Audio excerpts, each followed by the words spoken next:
Армысыздар, ардақтағы ағайын, Қазақстан ұлттық арнасында көкпардан Асанбай Асқаров атындағы халықаралық турнир Шымкент қаласы құлагер ат жабары. Құрметті көрермен, бүгін сіздер халықаралық турнирдің 10-шы кездесуін тамашалайтын боласыздар. Ойын алаңында Ойқайың көкпар командасы мен Әулиеата көкпар командасы бүгін Қырғызстан Республикасының шабандоздары мен Жамбыл облысының белді көкпаршылары кездесетін болады. Мінекей қазір шабандоздар қатарласып, өздерінің тәртібі бойынша ойын алаңына жақындады. Ойқайың көкпар командасы мына топта өнер көрсетеді. Алтынбек Алымбетов, Атайбек Егенбердиев, Никаш Шәрсенбаев, Мұрат Иманқұлов, Марат Алтымышев, Айбек Исақов, Құмыш Қыдыралиев, Нұрбек Молдоқұлов, Қамбар Қыдыралиев, Қадырхан Найзабеков. Команда жетекшісі Әлімқұл Сатыбалдиев, команда жаттықтырушысы Амангелді Тұрдыбаев.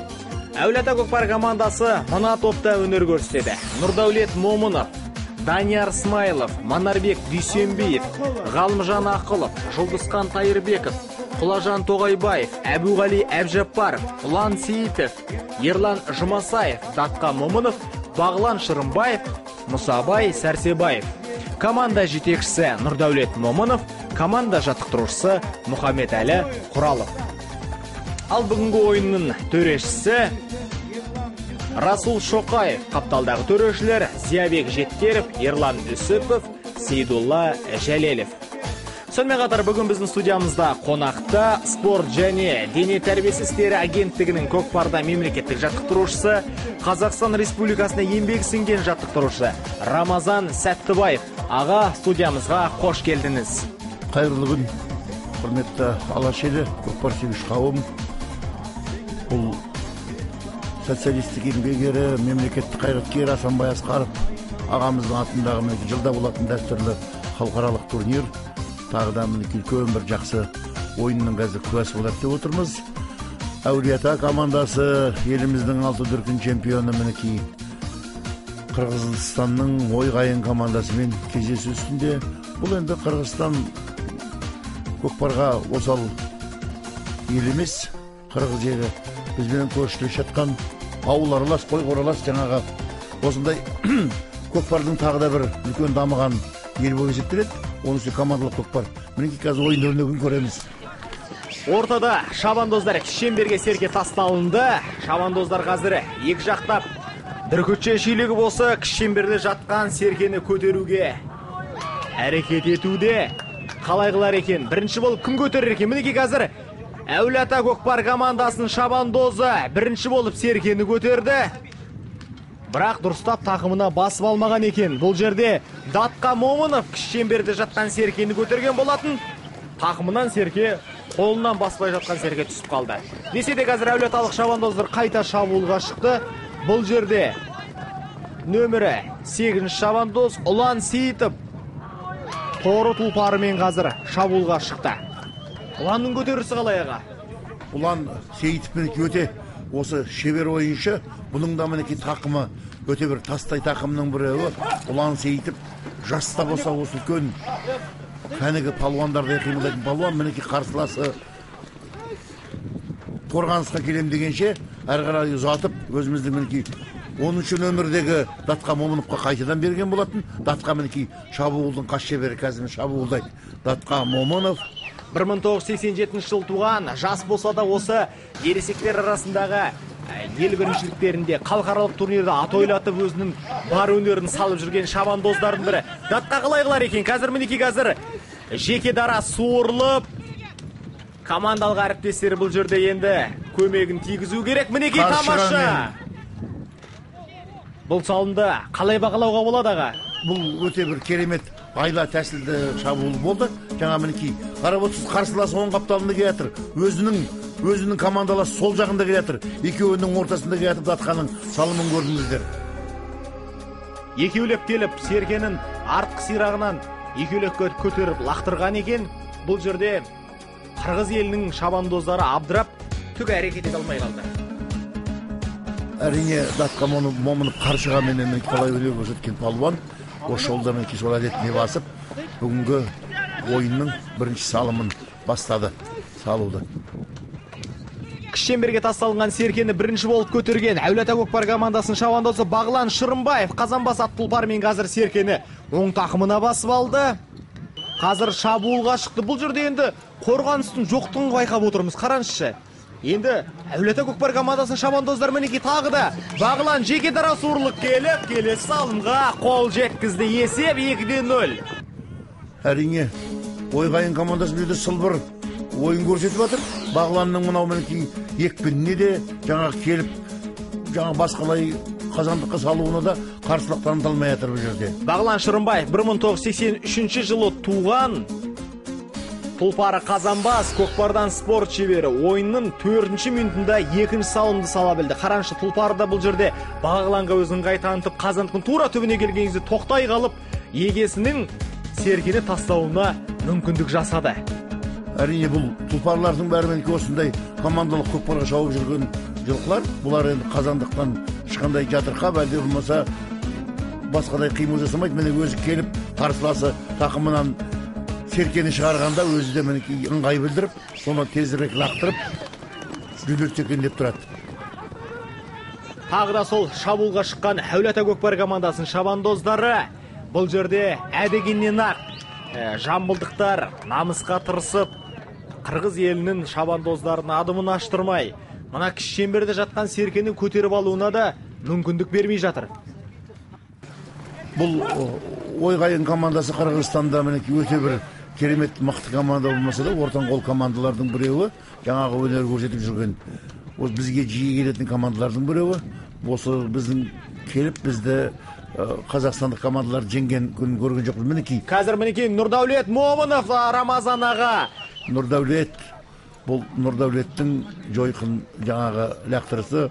Нұрдәулет екі қарсыластың сыртынан тұрып қазандыққа серке жөнелтетін Нұрдәулет. Мінекей тағы да оны өзіңіз көріп тұрсыздар, үлкен шебер палуан. 1979 жылы туған, тұлпары Қазанбас Жамбыл облысы Көкпардан спорт шебері атағын иеленген шабандоз. Нұрдәулет те бұл шірене келіп лақтырды. Бір қолдап көтеріп алды. Алдыңғысында бірден серкені алдына өңгеріп алды. Қараңыз, оң қолмен емінірекін лақтырды ғой серкені. Бұл Нұрдәулет өте күшті палуан. Бұның білегінің, қолының күші, бұл жаңағы Нұрдәулеттің жерден серкені көтерісі, оны тақымына басып, тақымынан шығарып лақтыру, оның барлығы шалт қимылдайды. Өте жаңағы оң қолы, сол қолы қатты күш иесі екенін көрсетіп тұратын палуан біздің Қазақстандағы бір өте мықты палуандардың бірі болып есептеледі бүгінгі күні. Кішемберде жатқан серкені бірінші болып көтеруге ойғайын Көкпар командасының шабандоздары әрекет еткен болатын. Бірақ білектердің күші аз болды ма, серкені дұрыстап көтере алмады Рамазан аға.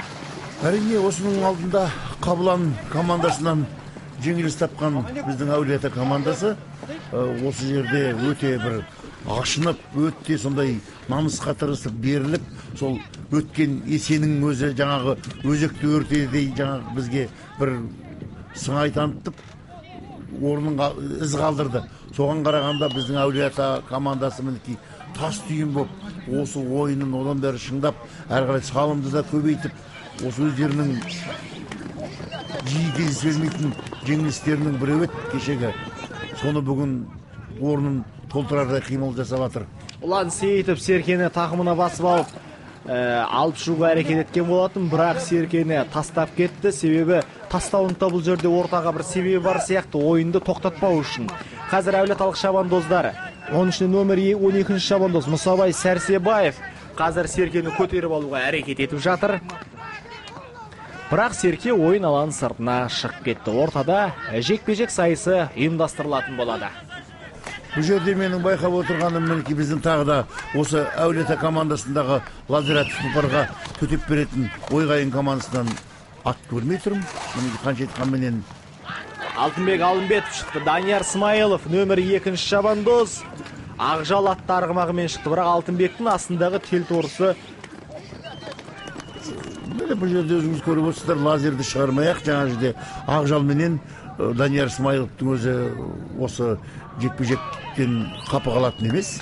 Қырғызстандық ойғайын Алымбетов телторы менен бұл жерде Қаншетқанмен қарымды қарсылық көрсете алмай жатыр. Енді Алтынбек Алымбетте осы Ойғайын көкпар командасының топ бастауыны, көш бастауыны өзінің септігін тигізіп жүрген шабандоздың бірі. Қаранышы қазір тұлпарлардың да өзі бір өнерін. Алтынбек пен Даниярдың астындағы арғымақтары серкені көтеріп алуға шабандоздарынан қай жасап жатыр. Мінекей қазір Данияр Смайылов Алтынбектің көтерген серкесін пайдаланып мінекей Данияр тақымына басты. Және өзінің әріптесіне ұзатты жаңағы жерде. Командалық әріптесі бұл жерде Құлажан Тоғайбаев. Мінекей Құлажан да өте бір баһадүр палуанның біреуі. Осы жердегі Құлажанның тақымы, Құлажанның қимылы. Артық қимыл жоқ Құлажандарда мінекей.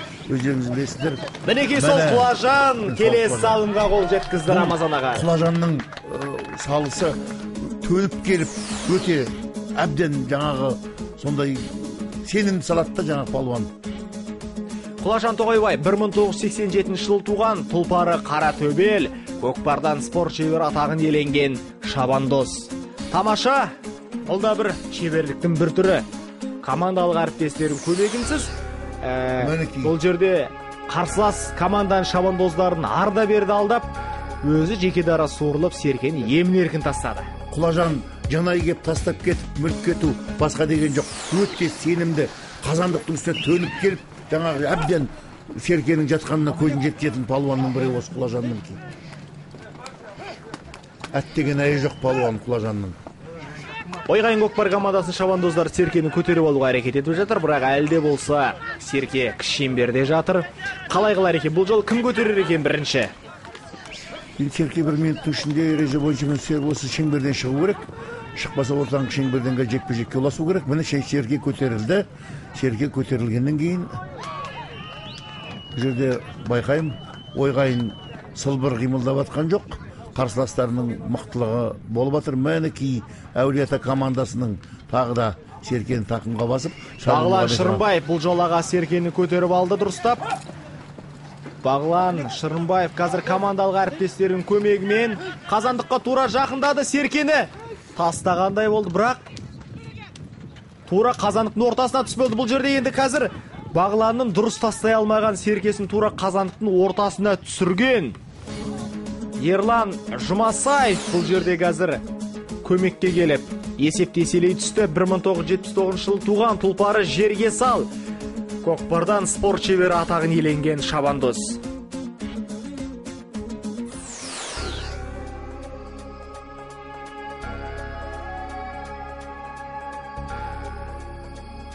Қараншаға тура қазандықтың жиегінде қалып кеткен серкені Ерлан Жұмасаев келіп дұрыстап қазандыққа тастады. Тура ортасына түсірді. Көкпар тұлпарларын дабы қалай болу керек, Рамазан аға? Бұл көкпарға жай аттарды ол бірне салу деген ұғымда жоқ. Бұны да кәдімгі бәйгі аттарындай суытып, дайындап, бұны жүргізіп, жаңағы өзіндік көкпар тұлпарларында да қатты артық ет болмай, сондай осы жекпе-жектікі, жаңағы шабуылдікі, қорғаушының тұлпарлары өзінің жақсы әдеттерімен машықтану керек. Әрине оны сол шабатын палуанның өзі мініп дайындағанның өзі абзал. Мінекей қазір Алтынбек Телтормен қазір Ойғайын көкпар командасының шабандозы алғашқы салымдарына қол жеткізді. Бұл жерде кіші шеңберден Алтынбек Алымбет бірден көтеріп алып кетті. 1973 жылы туылған, тұлпары Телторы Қырғызстан Республикасының Талас облысының тумасы, көкпардан Қырғызстанда спорт шебері атағын иеленген шабандоз. Әрине бұл жаңағы әдіспенен көкпар тақымынан шығарып, осы қолтығына қысып, иығына салып, жаңағы будит лақтырудан қырғыз палуандарының шеберліктері өте зор. Біздерде де бар, мінекей осы оңтүстіктегі Ақылбай Манкеев сияқты, біздің Нұрдәулет Момынов сияқты, Дәулет Омбаев сияқты жаңағы біздің Қазбек Амангелдинов сияқты палуандар, осындай палуандардан өте шеберлік. Сол сияқты бұл қырғыздарда да өте көптеп табылады осындай шабуылшылар. Есеп 1-5. Әулиеата көкпар командасы алда келе жатыр. Алғашқы таймда, алғашқы минуттарына Әулиеата көкпар командасының шабандоздары ептілік танытты. Мінекей қазір тағы да Ерлан Жұмасаев шабуылға шықты. Өзінің жерге салатты тұлпарымен, ұшқыр тұлпарымен қазір шабуылға шыққан сәтін көріп отырмыз. қалай қылар екен? Енді Ерлан Жұмасаев бұл жерде командалық әріптестерінде көмегі көп қажет сияқты, себебі Ойқайың көкпар командасының шабандоздарын қорғаушылары бұл жерде ширақ әрекет етіп жатыр. Жерге салдың бұрылсын қараңызшы аға. Бұл енді жаңа Ерланның бұл аты өте қайтқыш ат, орнынан қайтып тоқтап жаңағы бұл көкпарға да керегі болсат, осылай машықтанған ат, мінекей оны ағып өтіп олай-бұлай есін қапыда қалдырып жатса ол болмайды ғой. Міне орнынан қайтып, орнынан тоқтап бұрылып, есінің ыңғайын бәрін түсініп тұрған ат. Міне Ерланның мінекей керемет тәжірибелі палуан шығып баратып, серкені тастап кетті мына жерде, өзімен бірге алаң сыртына алып кетпей. Қарсыластары осы жерден ойындары қарай жалғастыруға мүмкіншілігі бар. Бұл жерде қазір мінекей Құлажан Тоғайбаев қазір серкені көтеруге әрекет еткен болатын. Серкені дұрыстап тақымына баса алмай қалды. Серке ойын алаң сыртына шығып кетті аға. Әрине бұл жерде ойынның тактикасына келетін болсақ, бұл Әулиеата командасының палуандарына жекпе-жектен ұтымды сияқты. Жекпе-жектің жердің бәрін мінекей алып жатыр. Жекпе-жектен Ақжалмен тағы да бұны өзіңізге белгілі. Данияр Смайылов, Марат Алтымышевпен шықты қазір. Қалай қарар екен? Марат Алтымышев сол Алтынбек Алымбетовтың астындағы тұлпарын мініп алған, телторымен шыққан. Данияр Смайылов қалай қылар екен? Телторы қазір Ақжалды жақындатар емес.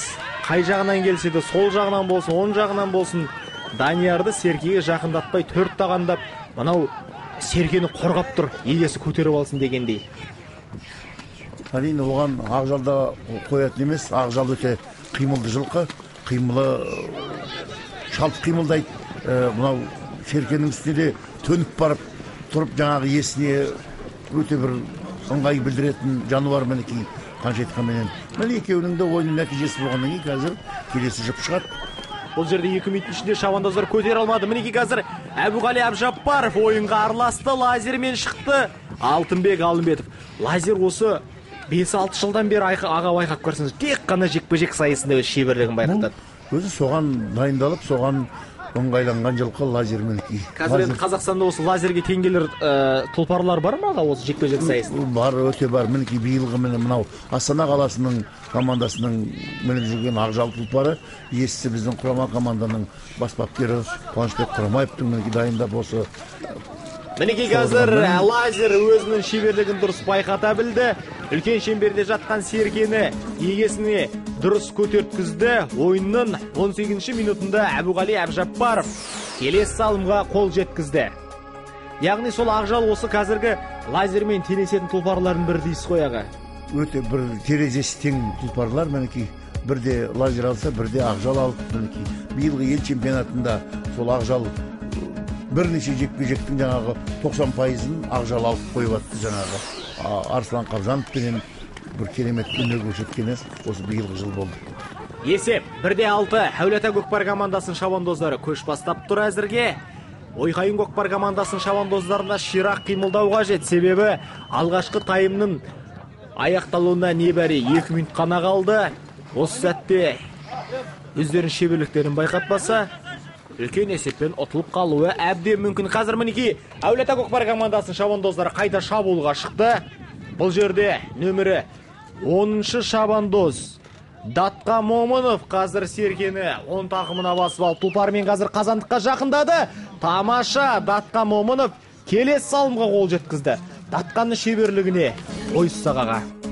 Датқа палуан бұл жаңа өзінің шеберлігіменен күші тең палуан. Өте осы шебер ойыншы және жан-жағын бағдарлап қарап отыратын ойыншы.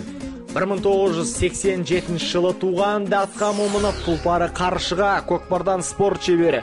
Ойынның 19 минутында салым салды. Алғашқы бөлімнің аяқталуына небәрі 1 минут қана уақыт қалды. Шабандоздар ширақ қимылдау қажет. Енді бұл жерде тактикалық айла тәсілді қажет ететін ойын болғандықтан көкпарда шабандоздар ширақ қимылдау қажет. Мінекей Рамазан аға, осыменен алғашқы кездесу бірінші бөлім аяқталды. Есеп 1-7. Әулиеата көкпар командасы әзірге топ бастап тұр.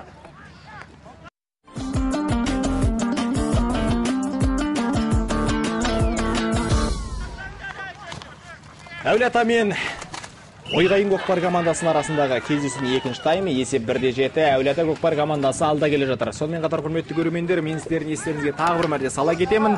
Бүгін біздің студиямызда қонақта спорт және дене тәрбиесі істері агенттігінің Көкпарда мемлекеттік жаттықтырушысы, Қазақстан Республикасына еңбегі сіңген жаттықтырушы Рамазан Сәттібаев. Рамазан аға, алғашқы кездесуге куә болдық. Екінші кездесуде қазір мінекей Ойғайын Көкпар командасының шабандоздары ширақты танып жатқан сияқты. Қараңызшы, мынау әулиеталықтарға кіші шеңберде жатқан серкені көтеріп алуына мүмкіндік бермей жатыр. Әрине, бұл ойынның екінші кезеңі қанша айтқанменен осы жарысқа үлкен спорттық бәсекеге келгеннен кейін бұл кісілерді өзінің қаншамалықты дайын екенін, қаншамалықты мықтылық екенін көрсетуге тиісті ғой. Сондықтан бұл командада міне Әулие Атаға терезесі тең соншама бір команда болмаса да, өздерінің осы жарыста бар жинаған терген күш-жігерін бәрін көрсету керек. Бірақ Әулие Ата командасы 7 салым салдық, осыменен кішкене тактикалық әдіс-айлаға көшейік деген сияқты ондай команда емес. Бұл аяғына шейін шабуылдайтын команда. Мінекей қазір Жұлдызхан Тайырбеков қазір шабуылға шығып, командалық әріптесінің көмегімен Қазандыққа жақындады. Қалай қылар екенін Жұлдызхан Тайырбековтің алдын қақпайлап Ойғайын Көкпар командасының шабандоздары жеке дара суырылып шығуына мүмкіндік бермей жатыр. Десе де Жұлдызхан Тайырбеков қазір серкенің алдыңғы сирағынан тартып командалық әріптесімен Әбуғалимен қазір мына серкені тастаған болатын. Тамаша! Жұлдызхан Тайырбековтың салымы есепке алынды. 1975 жылы туған, тұлпары қарагер. Оңтүстік Қазақстан облысы Төле би ауданында дүниеге келген, бірақ Жамбыл облысында осы 6 жылдан бері өнер көрсетіп, Әулие Ата Көкпар командасының топпасауына үлесін қосып жүрген шабандоздардың бірі. Қараңызшы, қазір бұл жерде командалық әріптесі Құлажан Тоғайбаевтың көмегі көп болған екен. Екеулеп бірге серкені тастапты. Әрине, бұл Жұлдызхан палуан енді осы жаңа айтқандай Әулие Ата командасын өнер көрсетіп, Жұлдызханды бір керемет жұлдыз қылып жарқыратып көрсеткен осы Әулие Ата командасы. Әулие Ата командасының жеңімпаз болуына үлкен үлесін қосып жүргенде Жұлдызхан мінекей осы бір-біріне командада, ойыншыда бір-біріне лайық сай келген осы астындағы қарагермен жаңа тағы да көрдік. Бұл жерде өте күші, айла тәсілі бәрі тең келген палуан бұл.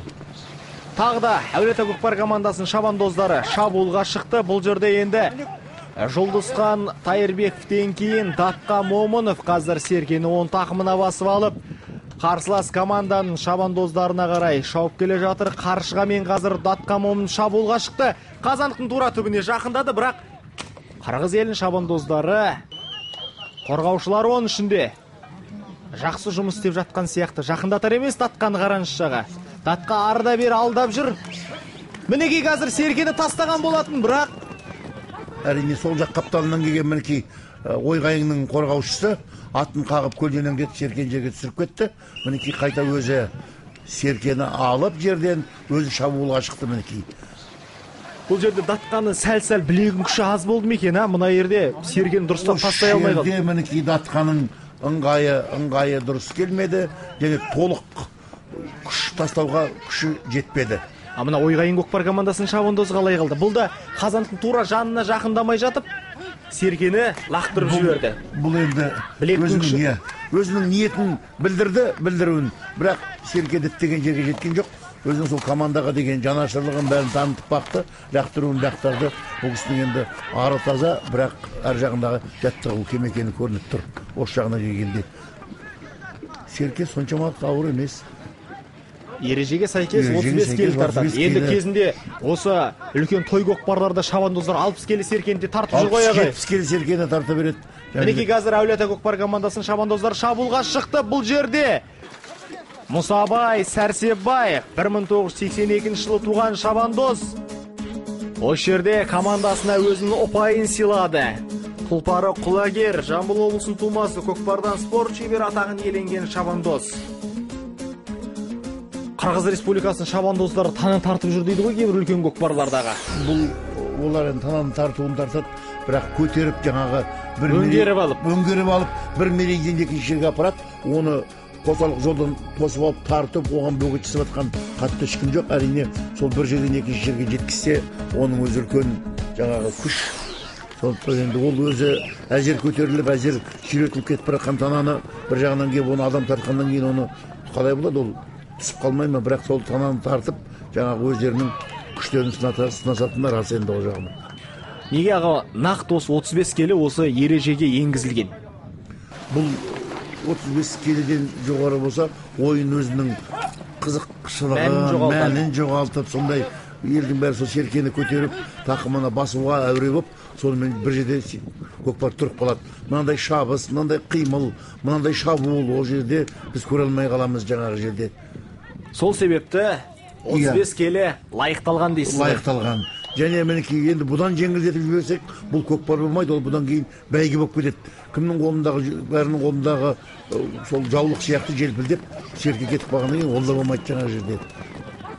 Түсінікті, мінекей қазір Әулие Ата көкпар командасының шабандоздарын тура қазандығына келіп, Алтынбек Алымбетов сол Ойғайын көкпар командасының топ бастауына үлесін қосып жүрген шабандоз қазір шабуылға шықты. Ойғайын көкпар командасының командалық әріптестері Алтынбек Алымбетовтың жанынан табылмай жатыр. Сол себепті бұл жерде Ойғайын көкпар командасының шабандозы мінекей енді ғана алды ашылып, жеке дара суырылып шықты. Қалай қылар екен? Бірақ әулиеталықтар серкені тастауына мүмкіндік берер емес. Бұл Ойғайын командасы өзінің керемет машықтарын жаңағы жерде жоғалтып алған сияқты. Сол дайындық кезіндегі, басқа кездегі бірге жасаған дайындықтары осы жерде нәтиже бермей жатыр. Неге десеңіздер, қарсы қорғаушылары да, шабуылшылары да абдыратып, осылардың Әулие Атаның командасы бұлардың есін алып тастады осы жерде мінекей.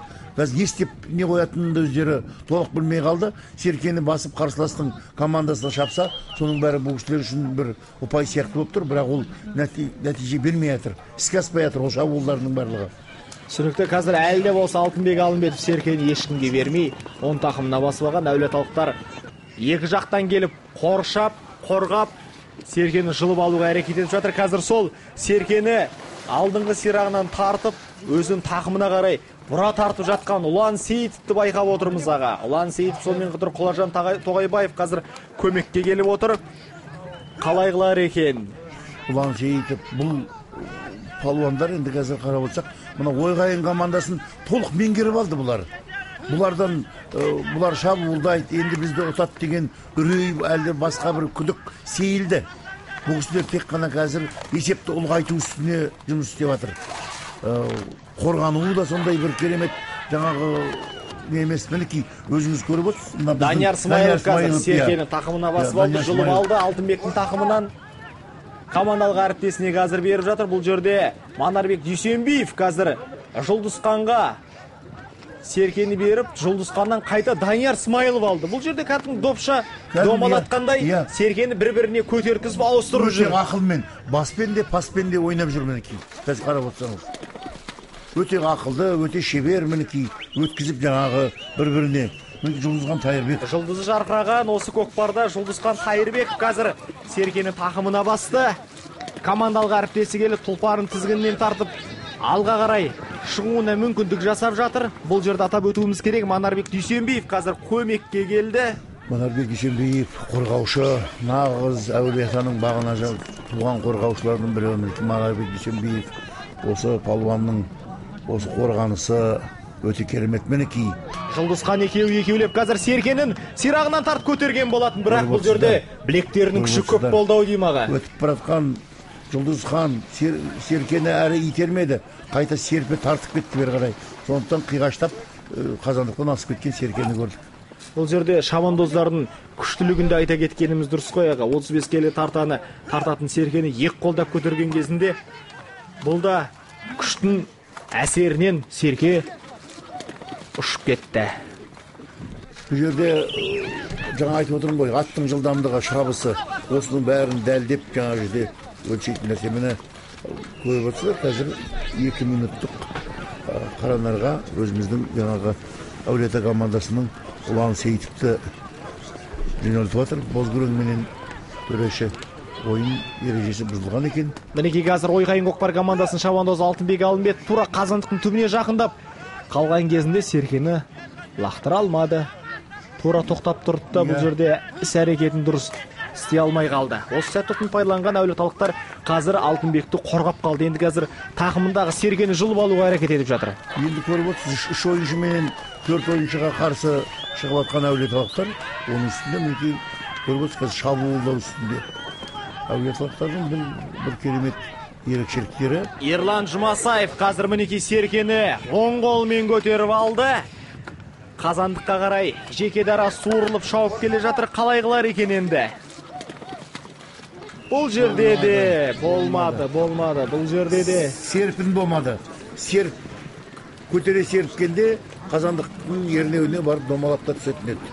Қайта бірақ Әулиеата көкпар командасының шабандоздары Серкені тақымына басып алды. Бұл жерде нөмірі 9-шы шабандоз Ерлан Жұмасаев қайта ойынға араласты.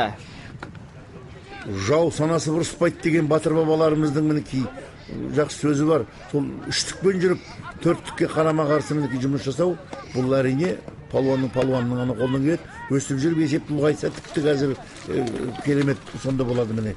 Әулиеталықтардың бұндай әрекетін көріп таңғалмай істейсіз ғой. Таңғалмайсыз, Әулиеата командасы ол жеңіп атсын, ойынның аяғына шейін қайтпай ойнайтын команда. Жеңіп атырмыз ғой, сәл саябырыстайық, енді әрі қарай қинамайық, атты да өзімізді де қинамайық деген бұл кісілерде ондай қағида жоқ. Қазір мінекей Ойғайын көкпар командасының шабандозы Серкені жұла тартып өзін тақымына басып алып, әулиеталықтардың қазандығына шауып келе жатыр. Қалай қылар екен? Бірақ тұлпарының басын дұрыс бағытқа алмаған сияқты. Қайта бұрыла шапты. Себебі әулиеталық қорғаушылар қазір бұл шабандоздың нөмірі 8-ші шабандоз Нұрбек Молдақұловтың құла атты тұлпарымен іс-әрекетін дұрыс жасауына мүмкіндік бермей жатыр. Десе де әлде бұл Ойғайын көкпар командасының шабандоздары Серкені тақымына басып алып берер емес. Ұлан Сейітовтың ойынға араласуға толық мүмкіндігі бар қазір. 2 минут уақыт өте шықты. Бұл жерде жаңағы қарсыластарының кем ойыншымен ойнап атқанын сәтін пайдалана алмаған Ойғайын командасы өздерінің де шамасын қалай екенін байқатқан сияқты. 4 ойыншымен жүріп, 3 ойыншыны бөліп әкетіп, оларға жаңағы шабуылды жасай алмағаннан кейін, бұл жерде енді бұл команданың тағы да бірнеше мысқал Әулиетадан кем тұрғаны көрініп тұр. Мінекей қазір сол Ұлан Сейітов қайта ойынға араласып, қазір шабуылға шықты. Ұлан Сейітов қалай қылар екен? Командалық әріптестері көмекке келіп, екі жақтан қазір Ұланның жеке дара суырылып шығуына көмегін тигізіп, қазір екі жақтан қолдап келе жатыр. Тамаша! Ұлан Сейітов Рамазан аға келесі салымға қол жеткізді. Қаранарға тоғытылған Ұлан Сейітов қайта шығып ойынға араласып, 2 минут уақыт өткізіп, ойында өзінің шеберлігін байқата білді. 1983 жылы туған, тұлпары Бозгүрен, Жамбыл облысының тумасы, көкпардан спорт шебері атағын иеленген шабандоз. Ұланды көрдіңіздер мінекей, сілки көтеріп шиырат мінекей. Ол жаңағы біздің кәнігі көкпаршылардың міне осындай бір өздерінің лақтыру үлгісі. Сонда Серке де сенімді барып қазандыққа жетады. Оны домалатып, қалай бір немқұрайды тасайсаған емес, бұл жерде нақты шеберліктің арқасында келген салым дейсіз ғой. Тамаша. Енді аға осы көкпардың тұлпарларына біз тоқталып жатырмыз. Ал шабандоздар қалай дайындалу керек енді? Ат үстінде осы 40 минут бойы шауып, тақымдары тастай болу керек, білекті болу керек. Енді тез келген азамат көкпарға қатыса алмайды, ол түсінікті нәрсе. Бірақ соған қатысу үшін қалай дайындалу керек? Бұл өз көкпардың арнайы жаттығулары бар.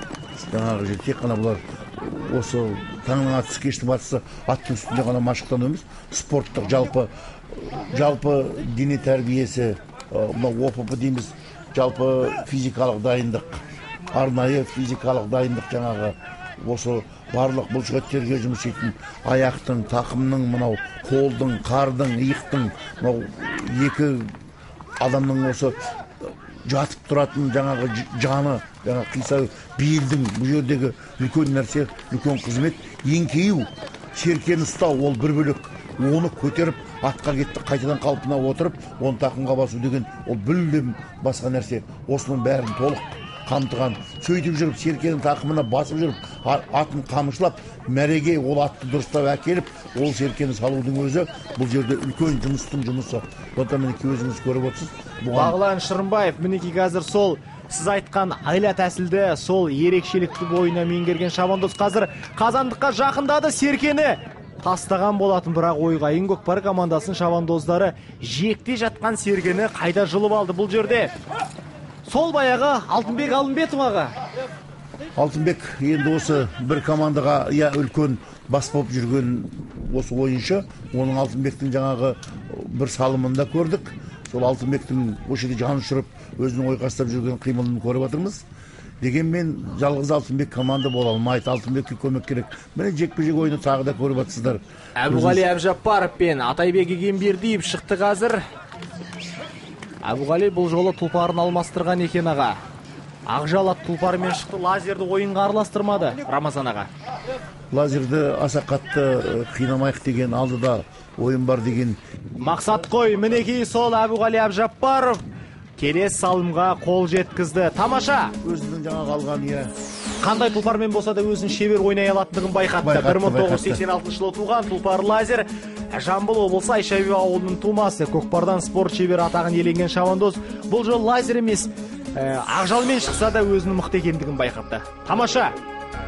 Қандай жағдайда болса өзінің аяғына шейін істі тындыратынын көрсетті. Мінекей бұл көкпаршының басты міндеті.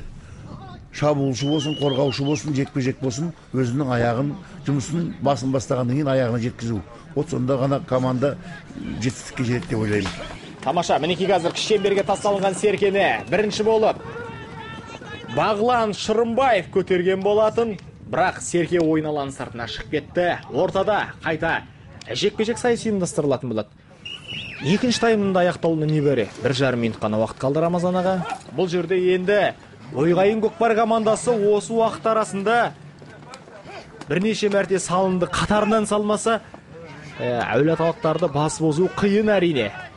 Енді мына ойын өрнегін көріп отырып, әулиета командасын басып озу, әлде болмаса ойын теңестіру деген болмайтын шығар. Үстемелеп үстіне енді салым салғызбаса да, соның өзі бұл команда үшін үлкен бір жақсы олжа болайын деп тұр. Әрине, осының барлығын дайындық дейді. Қандай дайындық, аттың дайындығы, адамның дайындығы. Бұл көкпар деген тек қана адам менен аттың екеуінің ара қатысы. Осы екеуінің бірігіп жұмыс істеуінде тұратын спорт. Ал енді бүгінгі ойын өрнегінде біздің көріп отырған Ойғайын командасы біздің әулиета командасына ешқандай төтеп бере алмайтынын өзіміз көзіміз жетіп отыр оған. Есеп 1-11 әулиета Көкпар командасы әзірге топ бастап тұр. Қазір бірнеше минуттардан кейін осы ойын аяқталу салысымен біз осы өзіміздің жерлестерімізді құттықтай беруімізге толық мүмкіндігіміз бар сияқты. Рамазан аға, себебі байқап қарасаңыз, бұл кездесуде әулиеталықтар өздерінің шебер ойнағандықтарын байқатты. Жекпе-жек сайысында болмасын, қандай бір шабуылға шыққан сәттерінде де Ойғайын Көкпар командасына мүмкіндік бермеді. Мінекей уақыт аяқталды. Осыменен әулиета Көкпар командасы бұл кездесуде топ басына шықты. Тамаша! Қырғыз Республикасының шабандоздарын айқын басымдықпен ұта білді десек те болады Рамазан аға. Рамазан аға, енді бүгін біздің студиямызға келіп өзіңіздің пікіріңізді білдіргеніңізге үлкен рахмет. Әрдайым көкпарда тұлпарларыңыз сүрінбесін аға. Рахмет. Ардақты ағайын, сіздермен бірге болған Қазақстан ұлттық арнасы спорттық бағдарламалар шығармашылық бірлестігі және мен комментатор Нұрсұлтан Құдайбергенұлы. Бүгін сіздер халықаралық турнирдің 10-шы кездесуіне куә болдыңыздар. Алда сіздерді өте қызықты ойындар күтіп тұр. Алда біздің мынау топ бастаған осы кездесуде Қожамқұл, Қабылан, оңтүстік Қазақстан облысының құлагер командалары кездесулерін өткізетін болады. Мен сіздермен келесі аптаға дейін қоштасамын. Еліміз аман, жұртымыз тыныш болсын ағайын.